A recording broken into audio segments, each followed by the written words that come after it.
You know what this package has taught me?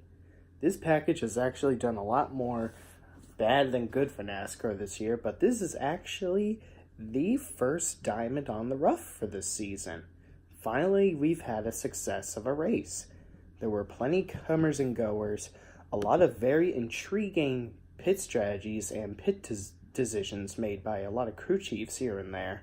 Bold-ass pass for positions on the restarts, and the gaps were pretty much closed in less than at least 2 seconds, and even less than 1 second for the gaps between first, second, third, fourth, fifth, sixth, seven, eight, for pretty much the entirety of the top 15 for once. And there were a lot of different leaders, ranging from Jimmy Johnson, which I am so fucking ecstatic about, considering that he now finally led a lot of laps for once. He even led more laps than his whole season of 2018, might I add, so that tells you something. The Hendrick shop is really amping up their game for once. Finally, they're growing balls of titanium. It was a great weekend for Jimmy Johnson. Finished first in 2 out of the 3 practices, got the pole, and got a top 5, so I should be really, really happy, which I am. A lot of different leaders, like Jimmy Johnson, Joey Logano, Kyle Busch, Denny Hamlin. Did William Byron lead a few laps? I think he did. Yeah, there were quite a lot of leaders during that race. It wasn't just one person leading from the start of the race to the end. Some of the action went even beyond the restarts too. And there were a lot of fuel gamblings that were actually fun to watch and actually took skill to win, might I add, just like the 2017 Coca-Cola 600, even though I was fucking pissed off about the outcome of that race, but I'm not going to go off on a tangent about that race. Sooner or later I might give my take on the new NASCAR schedule for 2020. I'll discuss my pros and cons with the new updated schedule by NASCAR for 2020, because I'm not going to talk too much about it now, because that's not the point of this video. So yeah, Denny Hamlin won. One of my least favorites, but I'm not exactly too upset about him winning. I don't approve of Denny Hamlin winning whatsoever. Sorry, can't talk. But I don't exactly mind it either. I'm not all pessimistic or negative about it. I think I said in one of my videos that he's at least been cooling it with his jackassery and hasn't been much of a fucking rogue-ass douchebag. At least not on Kyle Busch's level. It's going to take a lot for him to get on Kyle Busch's level.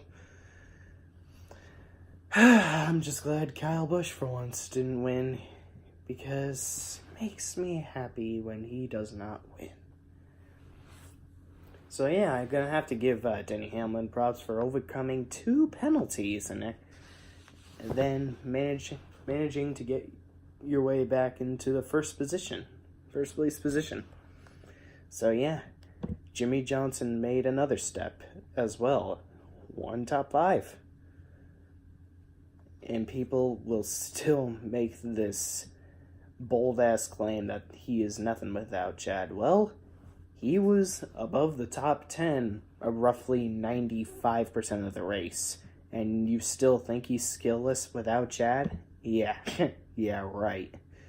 It's only a matter of time until they utilize their until Jimmy Johnson utilizes his new relationship with Kevin Deering, thus acquiring a few more races until he retires.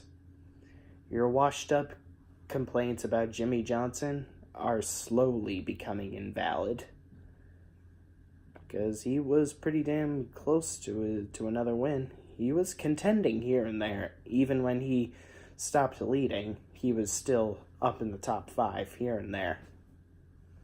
He wasn't anywhere worse than 15th, at least not during the green flag pit stop cycles. So yeah, it was an overall interesting race, and it was actually a race that was pretty hectic to watch for once. So finally, you guys don't get to see me have this uncontrived, or whatever that word is I'm looking for, anger and rage.